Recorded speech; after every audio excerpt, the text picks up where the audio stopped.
Hello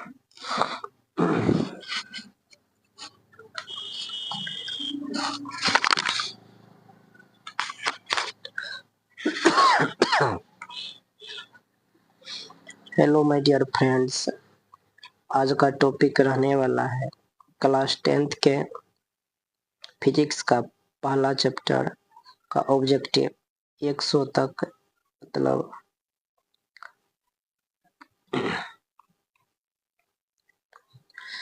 1 से लेकर के 100 तक क्वेश्चन कराएंगे, जो आपके बोर्ड एग्जाम के लिए एकदम फायदेमंद होने वाला है। तो कृपया करके वीडियो को स्किप ना करें और शुरू से लेकर के अंत तक देखें, और अब हो सके तो आप अपना कमेंट बॉक्स में आंसर छोड़े, कमेंट करें ये कौन सा इसका आंसर होगा। तो चलिए देखते हैं क्या पहला क्वेश्चन क्या है। देखिए, कहता है कि प्रकाश की किरण गमन करती है।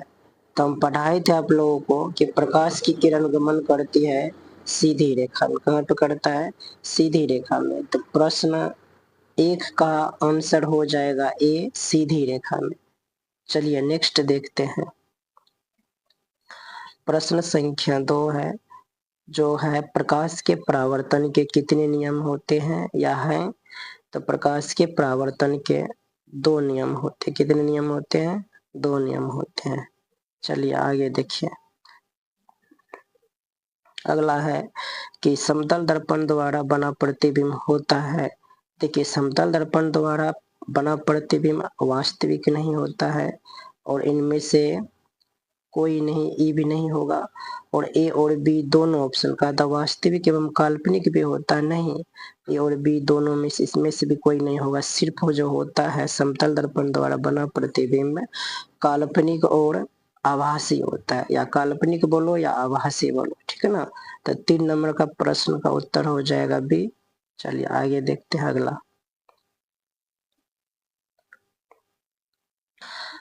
प्रश्न संख्या आपके सामने में आ गया है। देखिए कि परावर्तन के नियम से निर्धारित होता है। तो परावर्तन के नियम से जो निर्धारित होता है वो आपतन कोण परावर्तन कोण के बराबर होता है। तो 4 नंबर का ऑप्शन ए हो जाएगा। चलिए आगे बढ़ते हैं। प्रश्न संख्या 5, काल्पनिक प्रतिबिंब हमेशा कैसा होता है? देखिए, काल्पनिक प्रतिबिंब, जब भी काल्पनिक का नाम आएगा तो प्रतिबिंब हमेशा सीधा बनाता है। कैसा बनाता है? सीधा बनाता है। तो 5 का ए आंसर करेक्ट हो जाएगा। चलिए नेक्स्ट देखते हैं। 6 नंबर में प्रश्न है कि दर्पण सूत्र मिरर फॉर्मूला इनमें से कौन सा है? तो दर्पण सूत्र हम आपको पढ़ाए थे कि 1/f बराबर 1/v प्लस 1/u होता है। तो इसमें देखिए कौन सा ऑप्शन में ये आपको दिखाई दे रहा है? तो आपका ऑप्शन नंबर 1 में ही दिखाई दे रहा है। तो 6 नंबर का ये आंसर करेक्ट हो जाएगा। चलिए नेक्स्ट देखते हैं। हजामत यानी सेविंग, इसी को कहते हैं दाढ़ी बनाना। दाढ़ी बनाने के लिए किस दर्पण का उपयोग किया जाता है? तो दाढ़ी बनाने के लिए हम ना अवतल दर्पण का उपयोग करते। किसका उपयोग करते हैं? अवतल दर्पण का। चलिए नेक्स्ट क्वेश्चन देखिए। 8 नंबर का क्वेश्चन है कि गोलीय दर्पण के फोकसांतर एफ और वक्रता त्रिज्या आर के बीच संबंध है। रिलेशन पूछ रहा है कि एफ और आर के बीच में क्या रिलेशन होता है। तो ये प्रूफ करके हम दिखाए भी थे कि एफ बराबर आर बटे क्या होता है? 2 होता है। एफ बराबर आर बाय 2 होता है। तो देखिए एफ बराबर आर बाय 2 कहीं पे आपको ऑप्शन में दिख रहा है, एफ बराबर आर बाय 2। तो ये 8 नंबर का भी आंसर करेक्ट हो जाएगा। चलिए अगला क्वेश्चन देखते हैं। मोटर कार के हेडलाइट में किसका प्रयोग होता है? देखिए, मोटर कार के हेडलाइट में जो होता है आपका, ये अवतल दर्पण का यूज होता है। किसका होता है? अवतल दर्पण का यूज होता है। तो चलिए 9 का सी नंबर करेक्ट हो जाएगा। आगे देखिए। 10 नंबर में प्रश्न है कि दाढ़ी बनाने में कौन सा दर्पण उपयुक्त होता है। देखिए फिर से क्वेश्चन रिपीट कर गया। वहां पे था हजामत बनाने के लिए या शेविंग करने के लिए। लेकिन यहाँ पे कह रहा है कि दाढ़ी बनाने में कौन सा दर्पण उपयुक्त होता है। दाढ़ी बनाने के लिए अवतल दर्पण का उपयुक्त होता है, उपयोग किया जाता है। तो 10 का आपका सी आंसर करेक्ट हो जाएगा। चलिए आगे देखते हैं। 11 नंबर का क्वेश्चन है कि किसी वस्तु का आवर्धित का मतलब है सबसे बड़ा और काल्पनिक प्रतिबिंब बनता है, तो किस दर्पण के द्वारा सबसे बड़ा और काल्पनिक प्रतिबिंब बनता है।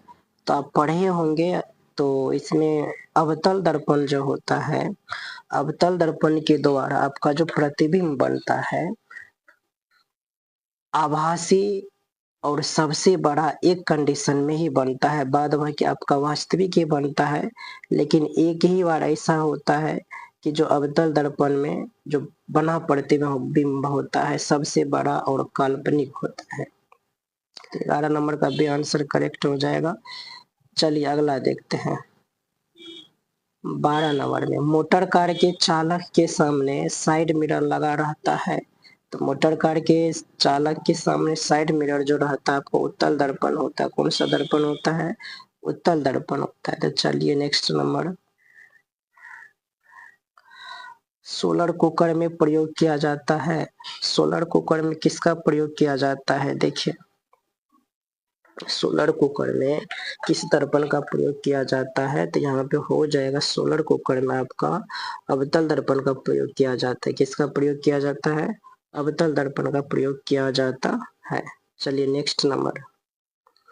14 नंबर का क्वेश्चन देखिए, समतल दर्पण की फोकस दूरी होती है, तो समतल दर्पण की जो फोकस दूरी होती है आपका वो अनंत होता है। समतल दर्पण की फोकस दूरी क्या होती है? अनंत होता है। चलिए नेक्स्ट क्वेश्चन देखिए, गोलीय दर्पण के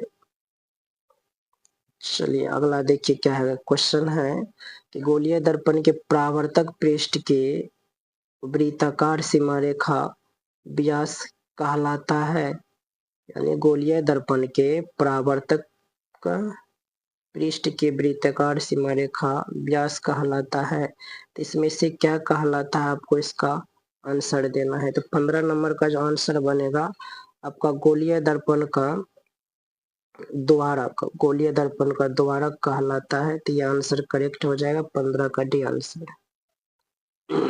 चलिए अगला देखिए, यदि किसी बिंब का मतलब वस्तु, यदि किसी बिंब का प्रतिबिंब का आवर्धन ऋणात्मक है तो प्रतिबिंब की प्रकृति क्या होगी? कहता है कि किसी वस्तु का जो प्रतिबिंब का आवर्धन है वो ऋणात्मक है, तो उस प्रतिबिंब की प्रकृति क्या होगी? तो उस प्रतिबिंब की जो प्रकृति होगी आपका क्या होगा? वास्तविक एवं उल्टा होगा। क्या होगा? वास्तविक एवं उल्टा। तो 16 का ए आंसर करेक्ट हो जाएगा। देखिए 17 नंबर में है कि दंत विशेषज्ञ किस दर्पण का उपयोग मरीजों के दांतों का बड़ा प्रतिबिंब देखने के लिए करते हैं। तो दंत विशेषज्ञ जो होते हैं, जो दांत के जो डॉक्टर होते हैं, वो रोगियों के या मरीजों के दांत को देखने के लिए आपका अवतल दर्पण का प्रयोग करते हैं। किस दर्पण का प्रयोग करते हैं? अवतल दर्पण का प्रयोग करते हैं। 17 का भी आंसर करेक्ट हो जाएगा। चलिए नेक्स्ट बढ़ते हैं। 18 नंबर में क्वेश्चन है कि एक गोलीय दर्पण की वक्रता त्रिज्या 20 सेंटीमीटर है, तो इसकी फोकस दूरी क्या होगी? तो यहाँ से देखिए आर का मान दिया है कितना है? 20 सेंटीमीटर, और हमको फोकस दूरी निकालना है। तो आप जानते हैं कि फोकस दूरी का सूत्र क्या होता है? बराबर r/2 होता है। तो यहाँ से 20/2 करेंगे, काटेंगे कितना आएगा? 10 सेंटीमीटर। तो आपका देखेंगे 18 का बी आंसर करेक्ट हो जाएगा, 10 सेंटीमीटर। चलिए आगे देखिए, 19 नंबर का प्रश्न देखिए, पढ़िए और देखिए क्या है। कहता एक उत्तल दर्पण में बना प्रतिबिंब हमेशा होता है, तो एक उत्तल दर्पण में बना प्रतिबिंब हमेशा काल्पनिक, हमेशा क्या होगा? काल्पनिक या आभासी। इसी को हरासित बोलते हैं। हरासित का मतलब हुआ कि छोटा, तो काल्पनिक और हरासित हो जाएगा, छोटा हो जाएगा। तो 19 नंबर का भी आंसर करेक्ट हो जाएगा। चलिए 20 नंबर का देखिए प्रश्न कि निर्वात में प्रकाश की चाल होती है। तो निर्वात में जो प्रकाश की चाल होती है 3 गुना 10 का पावर 8 मीटर पर सेकेंड होता है। तो देखिए 3 गुनी 8 10 और 3 गुनी 10 का पावर 8 मीटर पर सेकेंड हो जाएगा।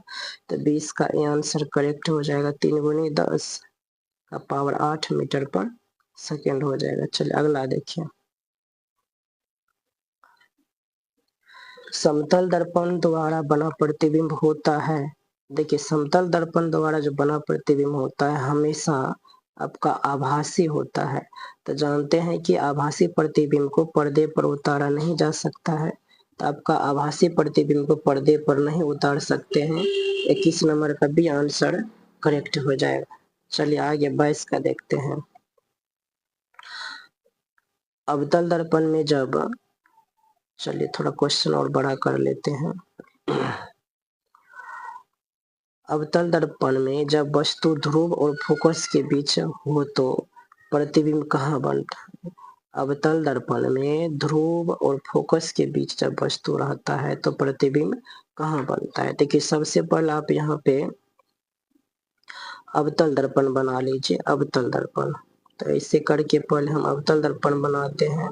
तो जिसका परावर्तक सतह धंसा हुआ रहता है या अवतल होता है, तो इधर से हम पेंट कर दिया। और ये आपका प्रधान अक्ष हो गया, ये आपका ध्रुव हो गया, ये इधर फोकस हो गया, ठीक है ना। तो वस्तु को यहाँ पे रखा गया है ध्रुव और फोकस के बीच में। तो इसका जो प्रतिबिंब बनता है का दर्पण के पीछे बनता है।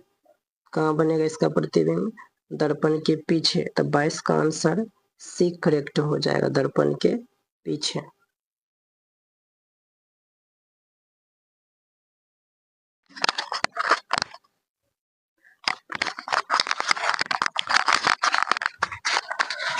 हेलो माय डियर फ्रेंड्स, पिछले वीडियो में मैंने आप लोगों को क्लास 10th का फिजिक्स का ऑब्जेक्टिव क्वेश्चन करा रहे थे, जो पार्ट 1 बता दिए हैं। अब जो है पार्ट 2 रिकॉर्ड होगा कहाँ से, 22 तक तो करा दिए थे क्वेश्चन, 23 से देखते हैं। तो चलिए शुरुआत करते हैं और आप लोग भी वीडियो को रोक रोक करके देखें। पहला क्वेश्चन है, देखिए क्या है पहला क्वेश्चन। किसी दर्पण से आप चाहे कितनी ही दूरी पर खड़े हो, आपका प्रतिबिंब सदैव सीधा प्रतीत होता है। तो संभवतः दर्पण है, तो दर्पण जो है या तो समतल दर्पण अथवा उत्तल दर्पण होगा, ठीक है ना। तो 23 का डी ऑप्शन करेक्ट हो जाएगा। चलिए नेक्स्ट देखते हैं इस नंबर में कि टॉर्च और वाहनों के सर्च लाइट में प्रकाश का स्रोत कहाँ रखा जाता है। कहता है क्या कि टॉर्च और वाहनों के सर्च लाइट में प्रकाश का स्रोत जो है कहाँ रखा जाता है। तो यहाँ पे 24 नंबर का जो ऑप्शन बनेगा ए, फोकस के बहुत करीब रखा जाता है। चलिए 24 का क्या हो जाएगा, ए ऑप्शन करेक्ट हो जाएगा। चलिए अगला देखते हैं। 25 नंबर का क्वेश्चन है, थोड़ा सा 25 नंबर का देखिए क्या है। 25 नंबर में कहता है कि प्रकाश की चाल सबसे पहले किसने मापी थी। आपसे पूछ रहा है क्वेश्चन कि प्रकाश की चाल सबसे पहले किसने मापी थी। तो प्रकाश की चाल सबसे पहले रोमर नामक वैज्ञानिक ने मापा था। तो 25 नंबर का ऑप्शन सी करेक्ट हो जाएगा। चलिए देखते हैं 26 नंबर का क्वेश्चन क्या है। 26 नंबर में अवतल दर्पण को किस नाम से जाना जाता है। आपसे क्वेश्चन ये पूछ रहा है कि अवतल दर्पण का दूसरा नाम क्या है। तो अवतल दर्पण का दूसरा नाम क्या है, अभिसारी दर्पण। तो आपका 26 का भी ऑप्शन करेक्ट हो जाएगा। चलिए आगे देखते हैं। 27 नंबर में कह रहा है प्रश्न कि उत्तल दर्पण को और किस नाम से जाना जाता है, यानी उत्तल दर्पण का दूसरा नाम क्या है वो आपसे पूछा जा रहा है। तो उत्तल दर्पण का जो दूसरा नाम है आपका अपसारी दर्पण है। कौन सा है, अपसारी दर्पण। तो आपका 27 का भी ऑप्शन करेक्ट हो जाएगा। चलिए नेक्स्ट देखते हैं 28 नंबर का क्वेश्चन क्या है। 28 नंबर का क्वेश्चन है कि गोलीय दर्पण के ध्रुव से वक्रता केंद्र की दूरी को क्या कहते हैं। यानी गोलीय दर्पण के ध्रुव से वक्रता केंद्र की जो दूरी होती है उसको क्या कहते हैं, तो वक्रता त्रिज्या कहते हैं। तो 28 का बी आंसर करेक्ट होगा। चलिए 29 नंबर का देखते हैं। 29 नंबर में क्वेश्चन है कि किसी वस्तु को हम तभी देख पाते हैं जब वह वस्तु प्रकाश को क्या करेगा, या परावर्तित करेगा, कि अवशोषित करेगा, कि अपवर्तित करेगा, इनमें से कोई नहीं।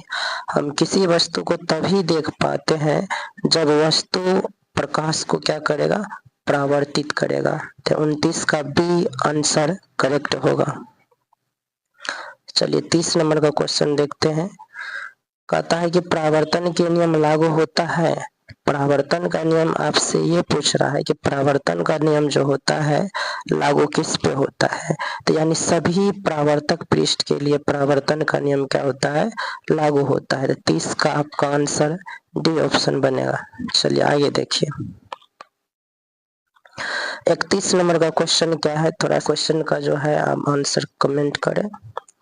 चलिए 31 नंबर में क्वेश्चन है कि किसी बिंब का वास्तविक तथा समान साइज का प्रतिबिंब प्राप्त करने के लिए बिंब को उत्तल लेंस के सामने कहाँ रखा जाएगा। 31 नंबर में प्रश्न ये है, कहता है कि किसी बिंब का वास्तविक तथा समान साइज का प्रतिबिंब प्राप्त करने के लिए बिंब को उत्तल लेंस के सामने कहाँ रखे जाएंगे। तो आपका आंसर जो होगा बी, फोकस दूरी की दुगुनी दूरी पर, फोकस दूरी की दुगुनी दूरी पर रखी जाएगी वस्तु को। तो 31 नंबर का बी आंसर करेक्ट होगा। चलिए अगला देखिए। 32 नंबर का क्वेश्चन क्या है कि समतल दर्पण द्वारा बना प्रतिबिंब सदैव होता है। कहता है कि समतल दर्पण द्वारा बना प्रतिबिंब हमेशा क्या होता है, आभासी एवं सीधा। इसी को आप काल्पनिक भी बोल सकते हैं। इसी को क्या बोलते हैं, काल्पनिक। आभासी बोलिए कि काल्पनिक बोलिए, और साथ में सीधा होगा। आभासी होगा तो सीधा होगा ही। तो 32 का बी आंसर करेक्ट होगा। 33 नंबर का क्वेश्चन देखिए क्या है, कहता है कि परावर्तन के नियम लागू होते हैं। परावर्तन के नियम जो लागू होते हैं सभी परावर्तक पृष्ठों के पर लागू होता है। कहाँ पे लागू होता है, सभी परावर्तक पृष्ठों पर लागू होता है। 33 नंबर का डी आंसर करेक्ट होगा। 34 नंबर का प्रश्न देखिए। 34 नंबर में क्या है, कहता है कि गोलीय दर्पण के फोकसांतर एवं वक्रता त्रिज्या के बीच संबंध होता है। तो गोलीय दर्पण के फोकसांतर एवं वक्रता त्रिज्या के बीच आपका जो संबंध होता है F बराबर R/2 होता है। F बराबर क्या होता है, R/2। तो आंसर देखिए इसमें कौन सा बनेगा। और आप यहाँ से इसको ऐसे भी लिख सकते हैं, R बराबर 2F भी लिख सकते हैं। तो ऑप्शन ये भी आपका करेक्ट है, आपका ऑप्शन ये भी करेक्ट है। और ये दोनों जो है सी नंबर में लिखा हुआ ए और बी। तो आपका 34 नंबर का सी आंसर करेक्ट हो जाएगा।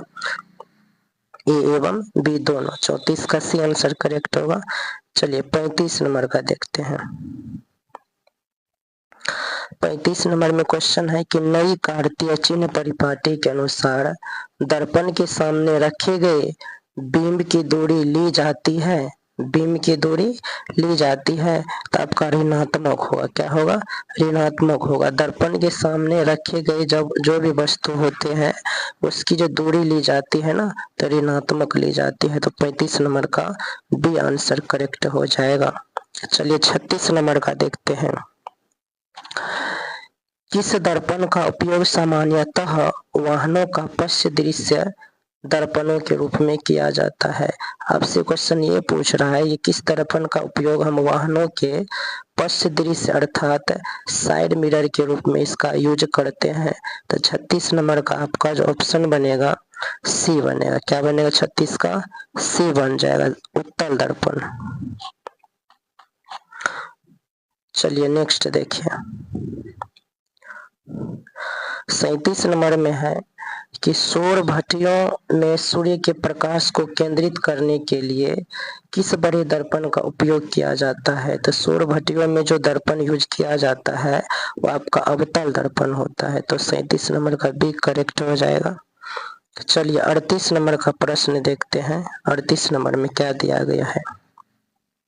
अवतल दर्पण की फोकस दूरी उसकी वक्रता त्रिज्या की होती है।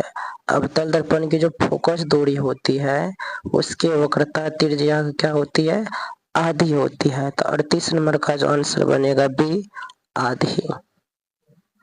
चलिए 39 नंबर का देखिए। 39 नंबर में क्या दिया गया है। कहता है कि निम्नलिखित में से किस दर्पण द्वारा किसी वस्तु का वास्तविक प्रतिबिंब मिल सकता है। तो कहता है कि किस दर्पण के द्वारा वस्तु का वास्तविक प्रतिबिंब मिल सकता है। तो आपका 39 नंबर का बी आंसर करेक्ट होगा। अवतल दर्पण द्वारा वस्तु का क्या मिलता है, वास्तविक प्रतिबिंब मिलता है। चलिए 40 नंबर का देखिए। 40 नंबर में कह रहा है प्रश्न कि किसी दर्पण से प्राप्त प्रतिबिंब का आवर्धन m यदि +1 हो तो वह दर्पण होगा। कहता है कि आवर्धन बराबर अगर +1 है तो वह दर्पण कौन सा होगा। तो आपका वो दर्पण जो होता है समतल दर्पण होता है। तो 40 का सी आंसर करेक्ट होगा। 41 नंबर का क्वेश्चन देखिए। कहता है कि दर्पण की चौड़ाई को दर्पण का क्या कहा जाता है। कहता है दर्पण की चौड़ाई को दर्पण का क्या कहा जाता है। तो दर्पण की जो चौड़ाई होता है ना उसको दर्पण का द्वारक कहते हैं। क्या कहते हैं, दर्पण का द्वारक। तो 41 नंबर का ये आंसर करेक्ट होगा। चलिए 42 नंबर का क्वेश्चन देखिए। 42 नंबर में क्या दिया गया है। कहता है किसी दर्पण में मुख्य अक्ष या प्रधान अक्ष किसके समांतर होता है। किसी दर्पण में मुख्य अक्ष जो होते हैं वो किसके समांतर होते हैं, आपसे ये क्वेश्चन कह रहा है। तो 42 नंबर का जो होगा डी ऑप्शन हो जाएगा। इनमें से कोई नहीं, क्योंकि आपतित किरण के समांतर किसके समांतर होता है, दर्पण में मुख्य अक्ष किसके समांतर होता है, तो आपतित किरण के समांतर। इसको कुछ हद तक आप सही मान सकते हैं, लेकिन अभी इसको गलत कर दीजिए। ध्रुव के समांतर ये भी नहीं होगा, वक्रता त्रिज्या के समांतर ये भी नहीं होगा। इनमें से कोई ना। इसका जो 42 नंबर का डी आंसर करेक्ट कीजिए। 43 नंबर में देखिए। कहता है कि समतल दर्पण की आवर्धन क्षमता होती है। तो समतल दर्पण की जो आवर्धन क्षमता होती है +1 होता है। तो 43 का आंसर करेक्ट होगा। चलिए 44 नंबर का प्रश्न देखते हैं क्या है। 44 नंबर में है कि प्रकाश की किरणें जब किसी चिकनी सतह पर पड़ती है तो वे वापस उसी माध्यम में लौट जाती है। इस घटना को क्या कहते हैं। तो इस घटना को प्रकाश का परावर्तन कहते हैं। तो 44 का सी आंसर करेक्ट होगा। चलिए 45 नंबर में देखिए। कहता है कि गोलीय दर्पण के ध्रुव P पर मुख्य अक्ष और दर्पण के बीच का कोण होता है। तो गोलीय दर्पण का जो ध्रुव और मुख्य अक्ष और दर्पण के बीच का जो कोण होता है आपका 90 डिग्री होता है। तो 45 नंबर का सी आंसर करेक्ट होगा। चलिए 46 नंबर का क्वेश्चन है कि अवतल दर्पण में वस्तु को कहाँ रखा जाए कि प्रतिबिंब आभासी और सीधा बनेगा। अवतल दर्पण में वस्तु को कहाँ रखेंगे कि प्रतिबिंब क्या बनेगा, आभासी और सीधा बनेगा। तो आपका क्या होगा आंसर 46 का बी, फोकस और ध्रुव के बीच रखिएगा तब प्रतिबिंब जो है आभासी एवं क्या बनेगा, सीधा बनेगा। तो 46 का बी आंसर करेक्ट होगा।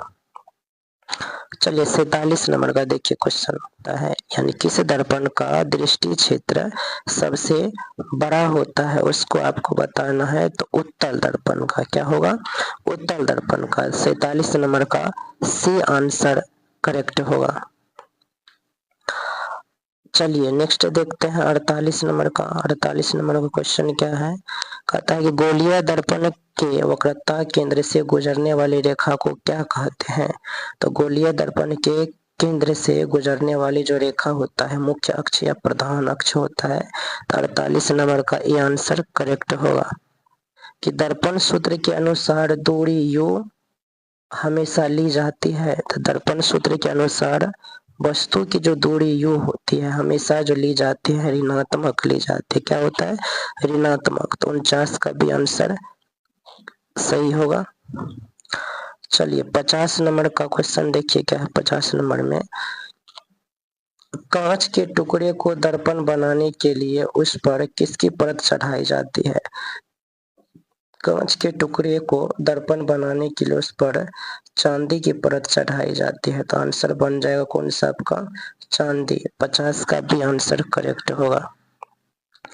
अभी 100 क्वेश्चन इसका ऑब्जेक्टिव कराएंगे। अभी तो 50 को ही हुआ है और 50 को बाकी है। तो मिलते हैं नेक्स्ट वीडियो में। तो thank you so much watching my video. और आपको इस प्रश्न से कुछ फायदा हुआ है तो वीडियो को शेयर करें और चैनल को सब्सक्राइब कर ले।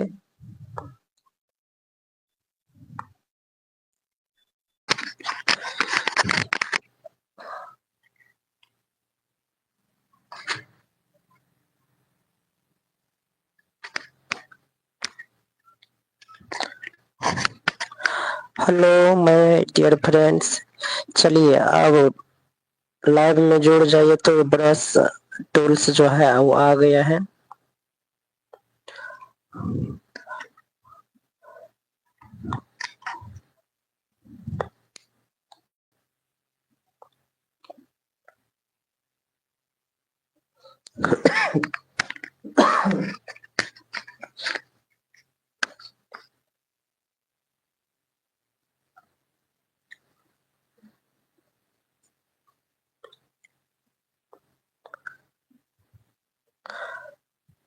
चलिए वीडियो को शेयर कीजिए, लाइव सत्र में जुड़िए और तेजी से, क्योंकि तभी ब्रश टूल्स भाग गया था।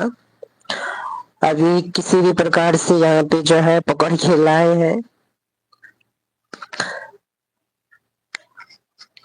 चलिए वीडियो को शेयर कीजिए और चैनल को सब्सक्राइब कीजिए। आज क्लास 10th के फिजिक्स का पहला चैप्टर का जो है प्रकाश का परावर्तन, उसका ऑब्जेक्टिव करा रहे थे। आज पार्ट नंबर 3 होने वाला है। तो कृपया करके वीडियो को शेयर कीजिए। सभी लाइव सत्र में जुड़े, उसके बाद ही स्टार्ट करेंगे। कम से कम 50-60 को पढ़ना चाहिए।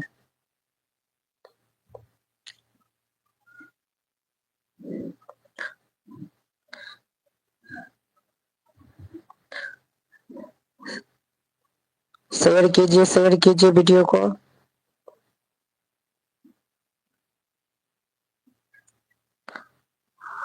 अब जो जुड़े हैं अपना नाम बताइए।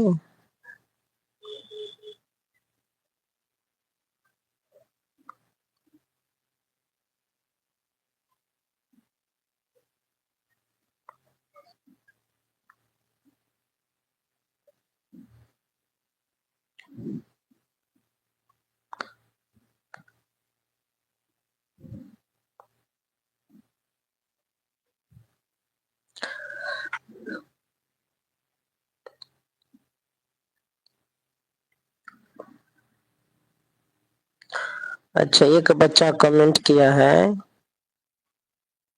कि अच्छा, बोलिए बोलिए बोलिए, शायद राकेश कुमार है।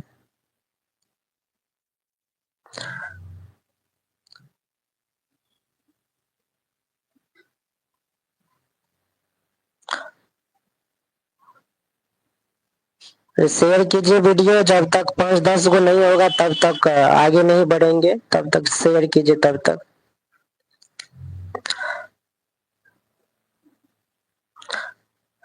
क्या आवाज जा रही है? एक बार कमेंट कीजिए तो। आवाज जा रही है?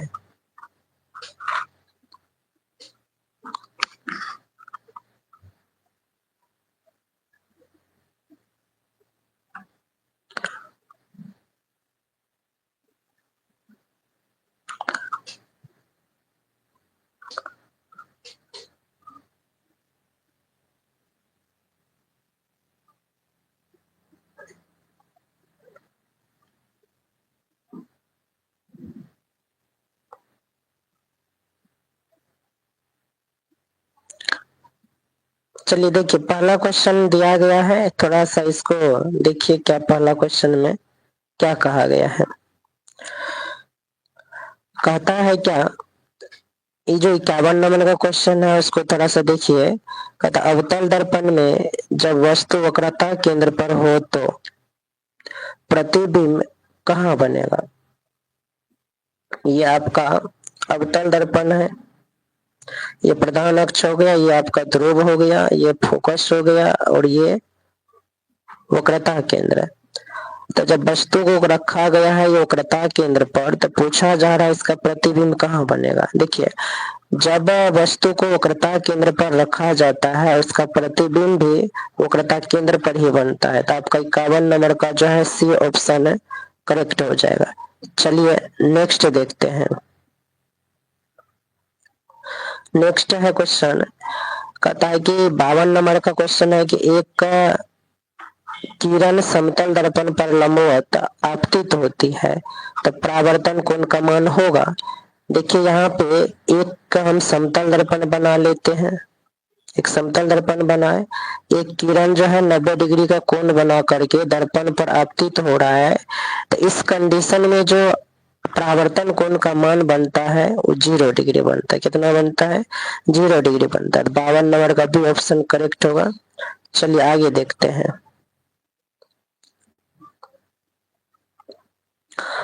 आगे 53 नंबर में क्या दिया गया है, 53 नंबर का क्वेश्चन देखते हैं।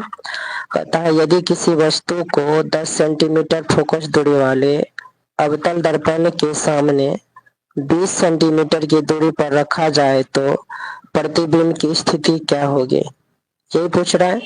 देखिए दर्पण सूत्र पढ़े होंगे कि 1/f बराबर 1/u प्लस 1/v, ठीक है ना। तो जब इस सूत्र पर आप बनाएंगे तो आपका इसका जो प्रतिबिंब की दूरी यानी v का जो मान निकल के आएगा, कितना आएगा? 20 सेंटीमीटर। तो आपका यहाँ जो हो जाएगा 53 नंबर का ऑप्शन बी करेक्ट हो जाएगा। चलिए आगे देखते हैं। सबसे पहले लाइव सत्र में जुड़े और विद्यार्थी समझो भी हैं, और कौन कौन जुड़े हुए हैं एक बार अपना नाम तो बताइए।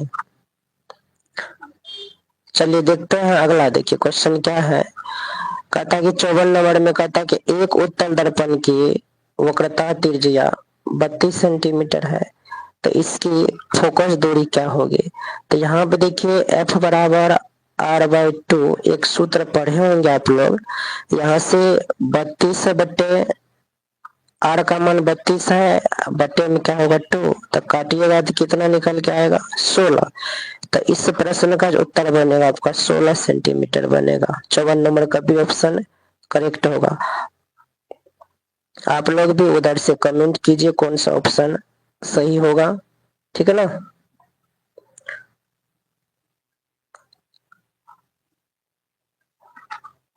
चलिए अगला देखिए क्या है।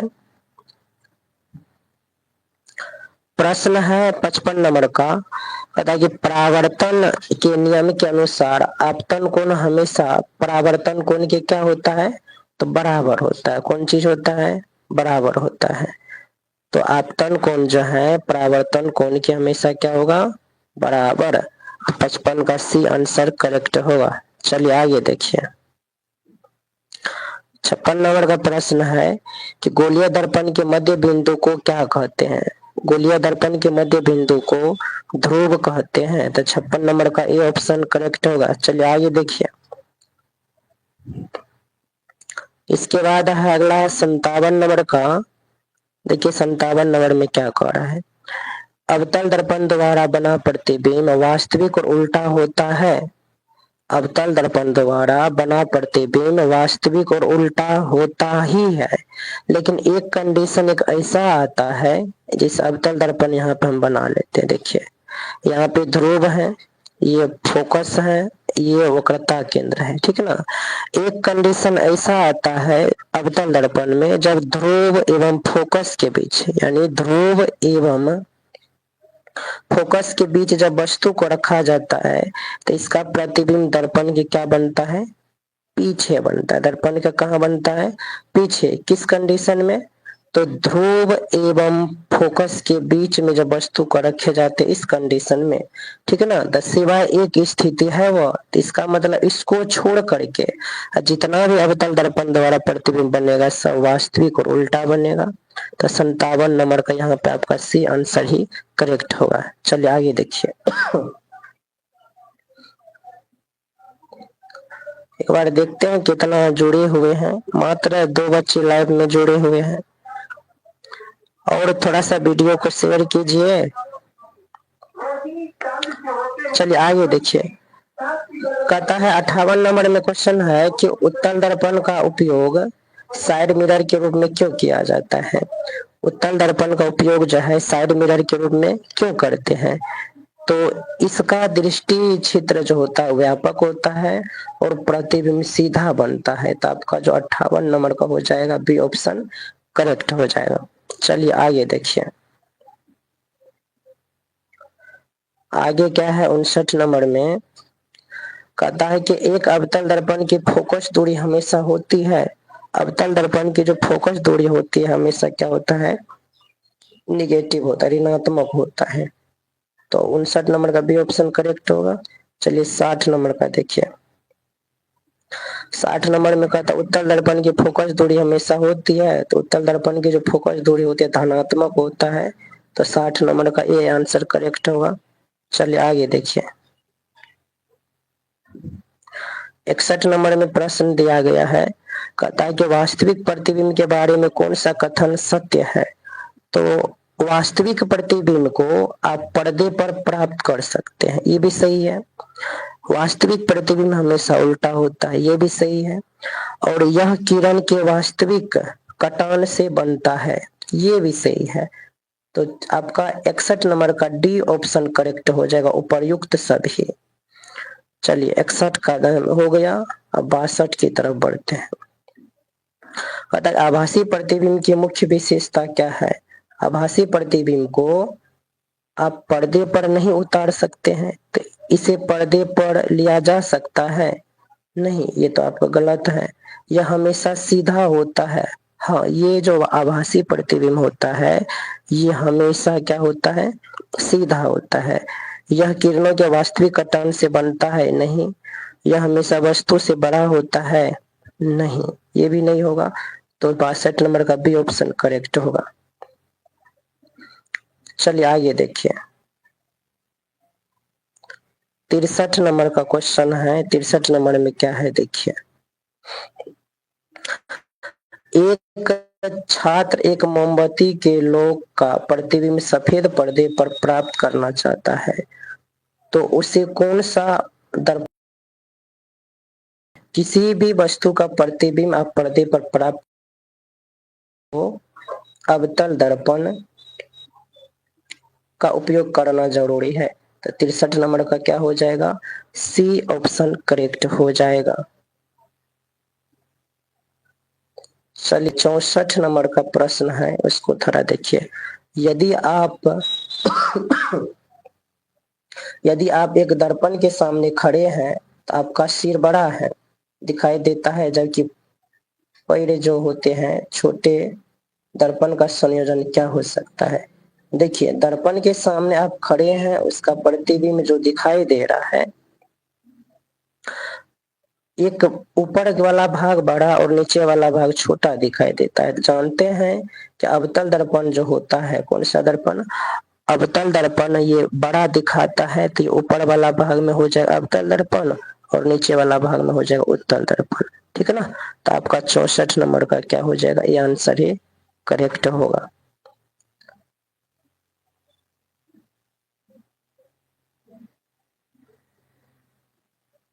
चलिए 65 का देखते हैं। 65 नंबर में क्वेश्चन क्या है। समतल दर्पण और उत्तल दर्पण में एक समानता क्या है। यानी समतल दर्पण और उत्तल दर्पण में क्या समानता है। दोनों वास्तविक प्रतिबिंब बनाते हैं नहीं। दोनों हमेशा सीधा प्रतिबिंब बनाते हैं। समतल दर्पण और उत्तल दर्पण हमेशा आपका क्या होता है, सीधा प्रतिबिंब ही बनाता है। तो 65 का भी आंसर करेक्ट होगा। चलिए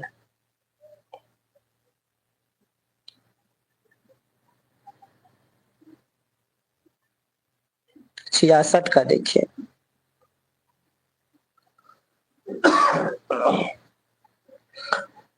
किसी दर्पण में वस्तु की स्थिति बदलने पर प्रतिबिंब का आकार नहीं बदलता है, वो आपका दर्पण जो होता है समतल होता है। क्या होता है? समतल होता है। तो 66 नंबर का सी ऑप्शन करेक्ट होगा। चलिए 67 का देखिए।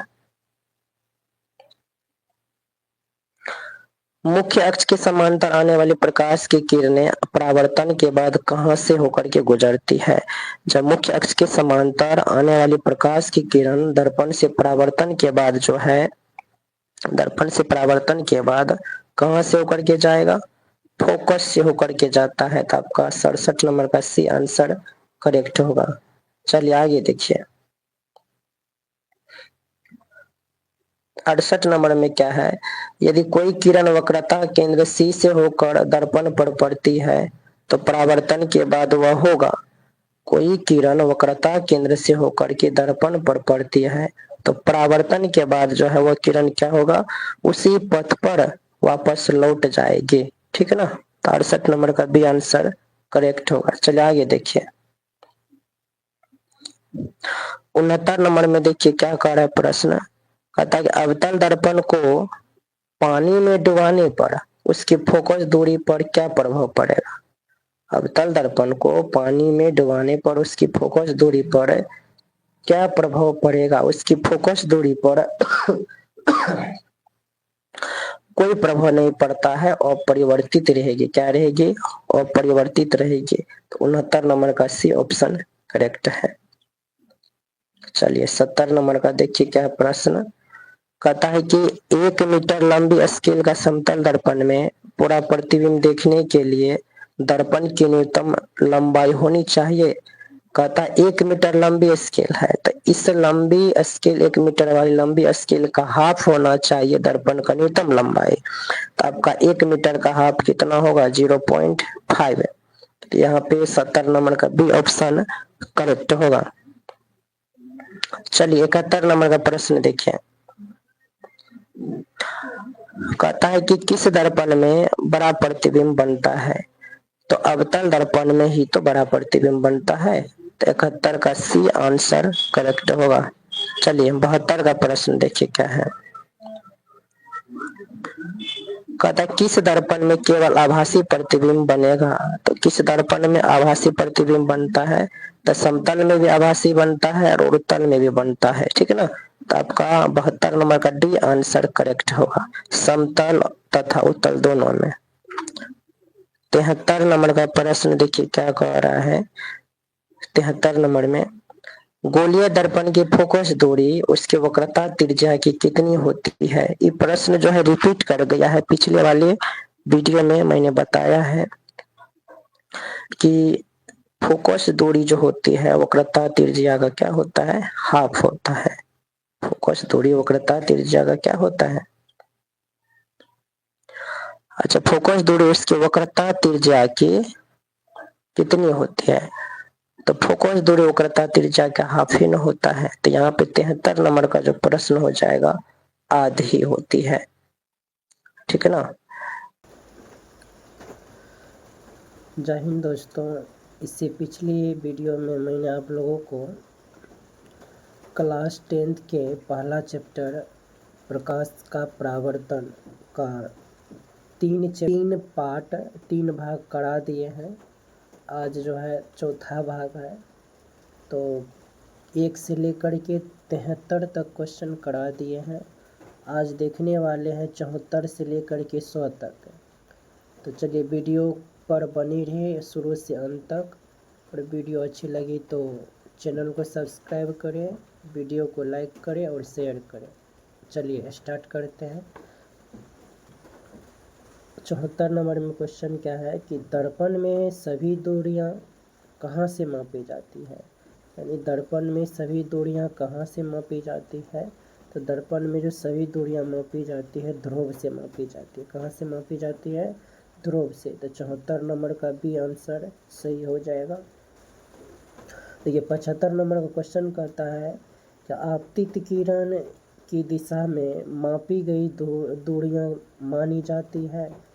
तो देखिए यहाँ पे आप पढ़े होंगे चिन्ह परिपाटी, ऐसे ये मूल बिंदु रहा, नहीं ये मूल बिंदु रहा। तो आपतित किरण जब इधर से इधर की ओर आ रही है तो आपतित किरण की दिशा में मापी गई दूरियां होता है, क्या होता है, पॉजिटिव होता है। आपतित किरण की दिशा में मापी गई दूरियां धनात्मक होती है। तो 75 का भी आंसर सही होगा। चलिए देखते हैं 76 का। इनमें से कौन सा कथन असत्य है, यानी ये जो 4 ऑप्शन दिया गया है इसमें से कौन सा ऑप्शन गलत है, असत्य है, उसको चुनना है, ठीक है ना। तो देखिए दर्पण हमेशा छोटा प्रतिबिंब बनाता है, यानी उत्तल दर्पण हमेशा छोटा प्रतिबिंब बनाता है, ये तो सही है। लेकिन ये आंसर होगा नहीं, क्योंकि निगेटिव क्वेश्चन का निगेटिव ही आंसर होगा। यहाँ पे असत्य कह रहा है, गलत कह रहा है, तो 4 ऑप्शन में से हमको गलत ही ढूंढना है। तो ये तो अवतल दर्पण केवल वास्तविक प्रतिबिंब बनाता है, नहीं, अवतल दर्पण आभासी और वास्तविक दोनों प्रकार के प्रतिबिंब बनाते हैं, तो ये तो गलत है। तो यही आपका आंसर करेक्ट हो जाएगा। तो 76 का भी आंसर सही होगा। अगला है 77 में परावर्तन का दूसरा नियम लागू होता है। परावर्तन का जो नियम लागू होता है आपका दोनों प्रकार के परावर्तन में होता है, यानी नियमित परावर्तन में भी होता है और विसरित वाला में भी होता है। तो मतलब यहाँ पे दोनों प्रकार के परावर्तन में परावर्तन का दूसरा नियम लागू होता है। तो यहाँ पे 77 का आंसर सी बन जाएगा, दोनों प्रकार के। 78 का देखिए, यदि m बराबर -3 है तो प्रतिबिंब की प्रकृति क्या होगी। कहता है कि जब m का मान -3 होता है ना, तो उसका जो प्रतिबिंब की जो प्रकृति होती है वो क्या होगा, वास्तविक, उल्टा एवं बड़ा होता है। वास्तविक, उल्टा एवं बड़ा होता है। तो 78 का भी आंसर सही हो जाएगा। यदि प्रतिबिंब का आकार वस्तु के आकार के हमेशा बराबर हो तो आवर्धन m का जो मान होगा, देखिए m बराबर जब 1 आता है तो तभी प्रतिबिंब वस्तु के आकार का बनता है। तो यहाँ पे m बराबर 1 होना चाहिए। तो 79 नंबर का जो होगा ऑप्शन नंबर सी करेक्ट होगा। चलिए आगे देखिए कि गोलीय दर्पण की फोकस दूरी हवा में 10 सेंटीमीटर है, उसे कांच के गुटकी के अंदर रखने पर उसकी फोकस दूरी क्या होगी। तो देखिए गोलीय दर्पण की फोकस दूरी हवा में अगर 10 सेंटीमीटर है तो कांच में रखने पर जो है फोकस दूरी पर कोई इफेक्ट नहीं पड़ेगा। तो 80 नंबर का जो करेक्ट आंसर होगा 10 सेंटीमीटर ही रहेगा, ठीक है ना।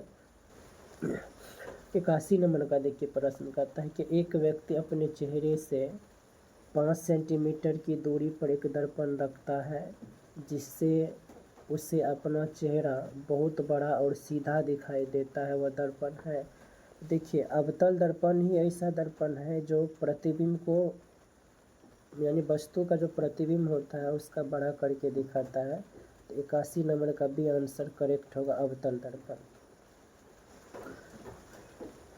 82 नंबर का क्वेश्चन है कि एक बस के पीछे से आ रही कार का प्रतिबिंब बस के साइड मिरर में बहुत छोटा और तेजी से पास आता दिखता है, तो वह दर्पण कौन सा गुण प्रदर्शित करता है।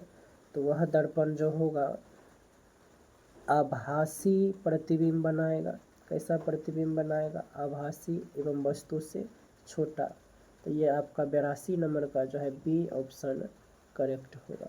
82 नंबर का क्वेश्चन क्या कह रहा है, देखिए खतरे के संकेत के रूप में लाल रंग का प्रयोग होता है जबकि दर्पणों में इसका प्रभाव नहीं पड़ता है परावर्तन के संदर्भ में। तो 83 नंबर का जो आंसर इसका बनेगा ए, इसका प्रकीर्णन सबसे कम होता है। इसका प्रकीर्णन सबसे क्या होता है, कम होता है। तो 83 नंबर का ये ऑप्शन करेक्ट होगा। चला आगे देखिए 84 नंबर का देखते हैं कि समतल दर्पण में एम्बुलेंस उल्टा क्यों लिखा जाता है। समतल दर्पण में एम्बुलेंस उल्टा क्यों लिखा जाता है। तो यहाँ इसका आंसर जो होगा पार्श्व परिवर्तन के कारण। तो यहाँ पे 84 नंबर का देखिए क्या है, आवर्धन m बराबर, यानी आवर्धन m बराबर -v/u, यदि v और u दोनों ऋणात्मक हो तो m का मान कैसा होगा। जब भी माइनस में हो, यू भी माइनस में हो तो दोनों क्या हो जाएगा, जब यहाँ पे मान रखिएगा तो माइनस में तो है ये है सूत्र, माइनस भी बटे माइनस यू कीजिएगा तो माइनस माइनस खत्म, माइनस भी बटे यू, तो यानी ऋणात्मक के मान आएगा। तो 85 नंबर का जो होगा बी आंसर करेक्ट होगा, ऋणात्मक मान है। चलिए 86 का देखिए।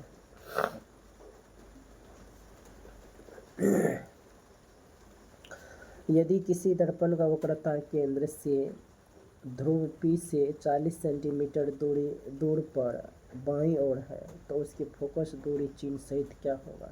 नहीं, तो यहाँ पे फोकस दूरी जो यानी 40 सेंटीमीटर दूर बाईं ओर है ध्रुव से। मान लीजिए कि एक यहाँ पे एक दर्पण बना लीजिए, ये अवतल दर्पण बना लिए, ये आपका ध्रुव हो गया, ये फोकस हो गया और ये वक्रता केंद्र होगा। तो ध्रुव से 40 सेंटीमीटर, वक्रता केंद्र से ध्रुव से 40 सेंटीमीटर, तो यानी यहाँ पे यहाँ से यहाँ जो है 40 सेंटीमीटर दिया गया, इसका मतलब होगा आर दिया गया है 40। हमको फोकस दूरी निकालना है, तो फोकस दूरी क्या होता है, आर का हाफ होता है, तो 40 का हाफ कितना हो जाएगा, माइनस का 20 सेंटीमीटर, तो 86 नंबर का हो जाएगा बी आंसर करेक्ट, माइनस का 20 सेंटीमीटर। चलिए 87 में देखिए, अवतल दर्पण का फोकस ज्ञात करते समय यदि छात्र पर्दे को थोड़ा पीछे खिसका दे तो प्रतिबिंब कैसा होगा। तो ये जो धुंधला हो जाएगा, प्रतिबिंब कैसा बनेगा, धुंधला बनेगा। चलिए आगे देखिए 88 नंबर का देखिए, कहता परावर्तन के प्रयोग में यदि आपतन कोण आई का मान जो है, आपतन कोण आई का मान 45 डिग्री है तो आपतित किरण और परावर्तित किरण के बीच का जो कोण होगा कितना होगा। तो ये आपका जो है 90 डिग्री हो जाएगा, कितना हो जाएगा, 90 डिग्री हो जाएगा। यहाँ पे देखिए क्या बताया, ऐसे एक समतल दर्पण है, यहाँ पे अभिलंब है, ये आपतित किरण होगा या परावर्तित किरण होगा। तो कहता है क्या आई, तो इसका मान ना 45 डिग्री है, इसका मान कितना है, 45 डिग्री। तो कहता है कि आपतित किरण और परावर्तित किरण के बीच का कोण, अगर ये 45 डिग्री है तो ये भी 45 हो जाएगा, और दोनों पूछा जा रहा है यहाँ से यहाँ, तो कितना हो जाएगा, दोनों को जोड़ लेंगे 90 डिग्री, तो 88 का भी आंसर करेक्ट होगा। चलिए आगे देखिए, प्रकाश की किरण और प्रकाश पुंज में क्या अंतर है। प्रकाश की किरण एक रेखा है जबकि पुंज किरणों का समूह, ये आंसर सही है। प्रकाश एक किरण रेखा है जबकि प्रकाश पुंज जो होता है किरणों का समूह होता है, तो आपका 89 का हो जाएगा, ये ही आंसर सही। चल आगे देखिए 90 का देखिए क्या है। अवतल दर्पण को हजामती दर्पण कहने का मुख्य वैज्ञानिक कारण क्या है। तो यह ध्रुव और फोकस के बीच रखी वस्तु का सीधा एवं बड़ा प्रतिबिंब बनाता है, यही सही है। तो चलिए 90 का भी आंसर सही होगा। 91 नंबर का क्या है क्वेश्चन, देखिए अवतल दर्पण और उत्तल दर्पण के मुख्य फोकस में क्या अंतर होता है, यानी अवतल दर्पण और उत्तल दर्पण के मुख्य फोकस में क्या अंतर होता है। तो अवतल दर्पण का जो फोकस होता है वास्तविक होता है, उत्तल का क्या होता है, आभासी होता है, यही आंसर सही है। तो एक ही आकार के 3 दर्पणों समतल, अवतल, उत्तल की पहचान बिना छुए कैसे की जा सकती है, कैसे कर सकते हैं, तो प्रतिबिंब को देख करके करेंगे। तो 92 नंबर का हो जाएगा ये आंसर, तो प्रतिबिंब के आकार को देख करके। यदि किसी दर्पण का आधा भाग काले कपड़े से ढक दिया जाए तो प्रतिबिंब पर क्या प्रभाव पड़ेगा, प्रतिबिंब पर क्या प्रभाव पड़ेगा। तो प्रतिबिंब आधा बनेगा, नहीं ये गलत हो जाएगा, प्रतिबिंब पूरा बनेगा लेकिन उसकी तीव्रता कम हो जाएगी, यही सही है। तो 93 का बी आंसर करेक्ट होगा। गोलीय दर्पण के लिए न्यूटन का सूत्र x1 x2 बराबर f² में x1 और x2 दूरियां कहाँ से मापी जाती है। देखिए गोलीय दर्पण में सभी दूरी जो है ध्रुव से मापते थे, लेकिन न्यूटन का सूत्र में यहाँ पे जो सभी दूरियाँ जो मापी जाएगी, कहाँ से मापी जाएगी? फोकस से मापी जाती है। सभी दूरियाँ कहाँ से मापी जाती है? फोकस से। सभी दूरियां फोकस से मापी जाती है कब? न्यूटन के सूत्र में, ठीक है ना। गोलीय दर्पण की बात होती तो ध्रुव हो जाता, लेकिन यहाँ पे न्यूटन का सूत्र की बात कर रहा है, तो इसलिए 94 नंबर का सी आंसर क्या हो जाएगा? करेक्ट। 95 नंबर में सिनेमा हॉल का पर्दा खुरदरा और सफ़ेद क्यों होता है? तो सिनेमा हॉल का जो पर्दा होता है खुरदरा सफ़ेद इसलिए होता है कि विसरित परावर्तन के लिए, ताकि सभी देख सके। कैसा परावर्तन होता है? विसरित परावर्तन। तो 95 का भी आंसर सही होगा। चलिए 96 का देखते हैं। अखबार पढ़ने में आसानी क्यों होता है जबकि वह चमकता नहीं है? अखबार पढ़ने में आसानी क्यों होता है जब वह चमकता नहीं है? तो देखिए 96 नंबर का ये आंसर ही सही होगा। कागज़ की सतह खुरदरी होती है जो प्रकाश का विसरित परावर्तन करती है, तो यही हो जाएगा 96 का आंसर करेक्ट। चलिए 97 का देखिए। अवतल दर्पण के लिए 1/v और 1/u के बीच खींचा गया ग्राफ कैसा होगा? यानी 1/v एवं 1/u के बीच जो खींचा गया ग्राफ होगा कैसा होगा? ये आपका सरल रेखा होगा। कैसा होगा? सरल रेखा। तो 97 नंबर का ये आंसर करेक्ट होगा। चलिए आगे देखिए 98 नंबर का देखिए क्या है 98 में। समतल दर्पण की वक्रता त्रिज्या r का मान होता है, तो समतल दर्पण की वक्रता त्रिज्या r का मान होता है कितना? अनंत। 99 का देखिए। परवलयिक दर्पण का उपयोग कहाँ किया जाता है? जो पैराबोलिक मिरर है उस दर्पण का उपयोग कहाँ किया जाता है? देखिए आप लोग डिश एंटीना सौर भट्टी देखे होंगे, तो उसमें किया जाता है। तो डिश एंटीना और सौर भट्टी में किया जाता है, तो 99 का भी आंसर सही होगा। चलिए अगला देखिए 100 नंबर का। प्रकाश क्या है? प्रकाश क्या है? एक कण है कि तरंग है कि ऊर्जा का रूप जो दृष्टि की संवेदना जगाता है? ऊपर क्वेश्चन है प्रकाश क्या है, तो ये प्रकाश एक कण भी है, तरंग भी है, ऊर्जा का रूप भी है, यानी इनमें से सभी। तो 100 नंबर का जो आंसर हो जाएगा डी। तो चलिए thank you so much watching my video.